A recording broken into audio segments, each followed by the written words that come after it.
माय माऊली नमस्कार. विविध कथासार ग्रंथमधून आज आपण श्री वाल्मिकी कृत संपूर्ण रामायण विवाचन करत आहोत. लाभ घ्या, लाभ द्या. चला तर सुरुवात करूया. भाग 80. उत्तरकांड सुरू. श्री गणेशाय नमः. श्री रामचंद्राय नमः. मागील भागावरून पुढचा भाग सुरू. जसे जसे जगभरातले राजे राजपुत्र भरभरून नगरीत येऊ लागले तसे भरत शत्रुघ्नाने त्यांच्या अतिशय अगस्त्याने आदर तिथे केले. सुग्रीव इतर वानरांवर मनोरंजनाची जबाबदारी सोपवली, तर विभीषण व इतर राक्षसांच्या ऋषींच्या सुखसोयींची जबाबदारी सोपवली होती. यज्ञ काळाच्या दरम्यान दान अन्न विपुल प्रमाणात वाटले गेले. कुणीही दुर्लक्षित राहिलेला दिसला नाही. खरोखर यज्ञीय परिसराच्या भोवती संपत्ती वस्त्रांचे डोंगरा एवढे ढीगच्या ढीग लागले होते. अशा प्रकारचा उत्सव एक पूर्ण वर्ष चालला. लक्ष्मणाच्या रक्षणाखाली यज्ञीय अश्व तोवर पृथ्वीवर फिरत होता. दरम्यान वाल्मिकीने लव आणि कुशाला बोलावून सांगितले, संपूर्ण पृथ्वीवर फिरा, भूमीवर फिरा, रामायणाचे गायन करा, ब्राह्मणाच्या घरी जा, ऋषींच्या आश्रमात जा, मोठमोठ्या राजांच्या प्रासादात जा, नगराच्या रस्त्यावरून गावागावातून हिंडताना रामायण गात चला. तथापि जेथे राम महान अश्वमेध यज्ञ करीत आहे तेथे अयोध्येत प्रथम जा. जर रामाने तुम्हाला ब्राह्मणाच्या सभेत रामायण गायला बोलवले तर तसे करा. एका वेळी 20 अध्याय म्हणा. पुढील त्या बदल्यात काही मानधन मागू नका, स्वीकारू नका. फक्त एवढेच म्हणा, जे फळे कंदमुळावर निर्वाह करतात त्यांना सोन्याचा काय उपयोग. जर रामायण विचारणा केली, तुम्ही कुणाचे पुत्र, तर आम्ही वाल्मिकीचे शिष्य आहोत, असे उत्तर द्या. रामायणातले श्लोक अतिशय मधुर स्वरात गा. राजा कोणत्याही प्रकारे असंतुष्ट होणार नाही याची काळजी घ्या, कारण राजा हा सर्व सजीव प्राणी मात्रांचा पिता समजला जातो. लवकुश उतरले, आपण सांगाल तसे आम्ही करू. वाल्मिकीचे शब्द आपल्या अंतकरणात करून त्या रात्री शांतपणे झोपी गेले. त्यानंतर अयोध्येच्या यज्ञीय परिसरात लव आणि कुश तंतुवाद्याच्या साथीने रामायण गाऊ लागले. खरोखर दोन्ही भावांचे कंठस्वर असे काही होते की त्यांचे गायन गंधर्वाच्या गायनापेक्षाही सुमधुर वाटत होते. त्यांच्या कलेने श्रोतृवृंद मंत्रमुग्ध होत होता. त्याचप्रमाणे रामाने ते गायन अतिव उत्सुकतेने एकाग्रतेने ऐकले. एकमेकाकडे वळून लोक वधू लागले. यांचे जटाभार वल्कले सोडली तर ही मुलं तंतोतंत रामसारखं दिसतात.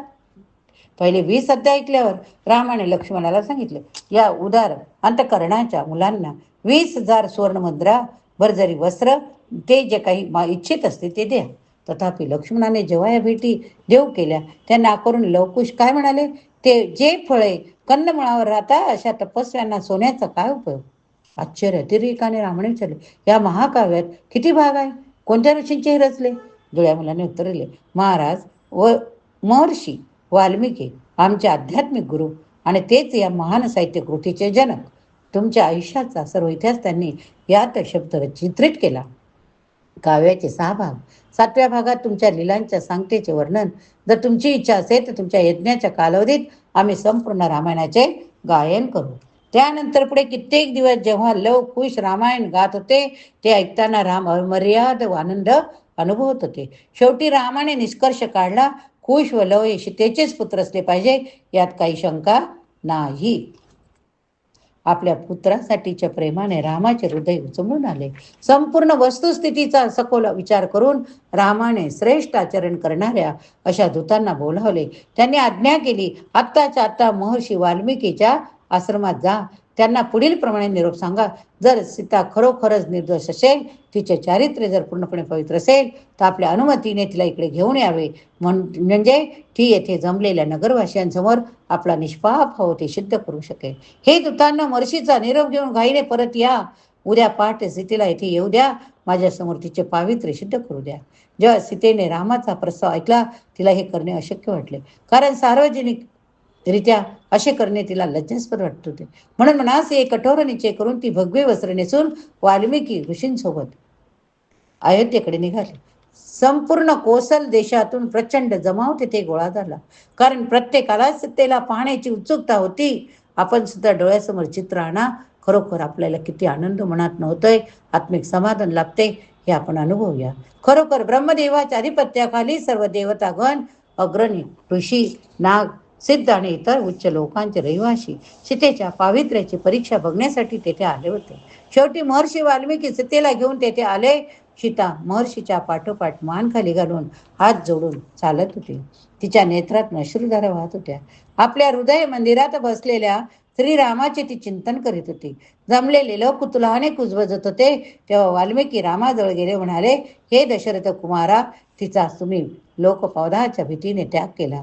ती निष्कलंक चारित्र्याची सीता, ती येथे आपले पावित्र्य सिद्ध करण्यासाठी आलेली, म्हणून ती तुमच्या आज्ञेची वाट पाहत आहे. हे रामा, कधी असत्य न बोललेला मी हे जाहीर करतो की जर सीतेच्या चारित्र्यात किंचित जरी दोष असेल तर माझ्या आत्तापर्यंतच्या तपसाधनेचे एकत्रित फळ चिरकालासाठी निष्फळ हो. जरी तुमचे सीतेवर अपार प्रेम होते, तिच्या पावित्र्याबद्दल तुमच्या मनात संशय नव्हता, तरी लोकपौधाच्या भीतीने तुम्ही तिचा त्याग केला. माझ्या आध्यात्मिक दृष्टीने मी हे जाणू शकतो की ती पूर्णपणे निष्कलंक आहे. हे सत्य तुमच्यासमोर जाहीर करण्यासाठी मी येथे आलेलो. श्रीरामाने सीतेकडे कटाक्ष टाकला, त्या सभेत जाहीर केले, हेच सत्य आहे. या महर्षीने जे जे सांगितले ते सर्व मी स्वीकार करतो. याआधी एकदा देवतांनी सीतेच्या शुद्धतेची खात्री दिली होती, म्हणून मी आनंदाने तिला अयोध्येला परत आणले होते. परंतु लोकांनी माझ्यावर टीका करणे सुरू केले. नाईलाजाने मला सीतेचा त्याग करावा लागला. म्हणून मी आता ठरले, सीता या सभेसमोर आपले पावित्र्य सिद्ध करू शकली तर माझी अतिप्रिय पत्नी म्हणून मी तिचा पुन्हा स्वीकार करेन. सर्वजण निशब्द झाले. सगळ्यांच्या नजरा सीतेकडे वळल्या. सीता नजर झुकवून मान किंचित वाकून उभी होती. थोड्या शांततेनंतर सीता सभेला उद्देशून म्हणाली, हे भूमी देवी, कृपा करून माझे निवेदन ऐक. जर माझे लग्न झाल्यापासून श्रीरामाशिवाय दुसऱ्या कोणत्याही पुरुषाचा विचार माझ्या मनात आला असेल किंवा रामाशिवाय इतर कोणत्याही पुरुषाने प्रेम केले असेल तर मला आश्रय नकार. परंतु मी जर विचार वाणी कर्माने केवळ रामाचेच चिंतन केले असेल, कृपा करून मला तुझ्या कुशीत स्थान दे, म्हणजे माझ्यावर या निंदाखोर समाजाला सामोरे जाण्याचा लज्जास्मक प्रसंग येणार नाही. सीतेने अशी शपथ घेताच पृथ्वी दुभंगली. बघा, डोळ्यासमोर चित्र आणा. पृथ्वी दुभंगली. त्या फटीतून दिव्य नागांनी शिरावर धारण केलेली एक सोनेरी सिंहासन भव्यपणे वर आले, ज्यावर भूमी देवी विराजमान होती.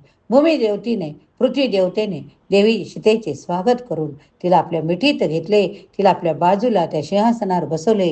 तेव्हा आकाशातून, भूमीवरून सर्व देवतागण, ऋषी, राजे, सामान्य लोक डोळे विस्फरून पाहत असताना ते दिव्य सिंहासन हळूहळू पृथ्वीच्या पोटात गडप झाले. या ठिकाणी हा भाग संपवूया. पुढील भाग श्रवण करूया. डोळ्यासमोर चित्र आणूया, आनंद लुटूया, आनंद घेऊया. जर श्रवण केले असेल तर नक्कीच प्रतिक्रियेत श्री राम, जय राम, जय जय राम, जय श्रीराम लिहायला विसरू नका.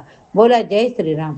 श्रीराम जय राम, जय जय राम, श्रीराम जय राम, जय जय राम, श्रीराम जय राम, जय जय राम, श्रीराम जय राम, जय जय राम, श्रीराम जय राम, जय जय राम.